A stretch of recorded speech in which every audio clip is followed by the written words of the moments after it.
สวัสดีทุกคนเมื่อนี้ได้เวลาว่างก็เลยมารีวิวโรงงานนำก้อนของบริษัทเวียดอานให้ลูกค้าทุกท่านทุกคนได้เบิ่งนำกันเนาะตัวนี้จะเป็นโรงงานนำก้อนที่ออกแบบและคิดค้นด้วยบริษัทเวียดอานของพวกเราเนาะตัวนี้จะเป็นเครื่องขนาดใหญ่เลย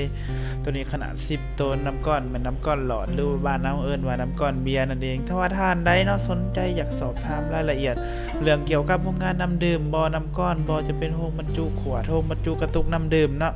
บ่ว่าจะเป็นโรงเป่าขวดเป่ากระตุกทางบริษัทเวียดอานเฮามีหลายๆผลิตภัณฑ์ให้ลูกค้าได้เลือกซื้อเลือกใช้ได้ตามใจถ้าว่าท่านใดอยากสอบถามข้อมูลเพิ่มเติมก็สามารถสอบถามได้ที่เบอร์โทรเนาะ02092414141หรือว่าท่านใด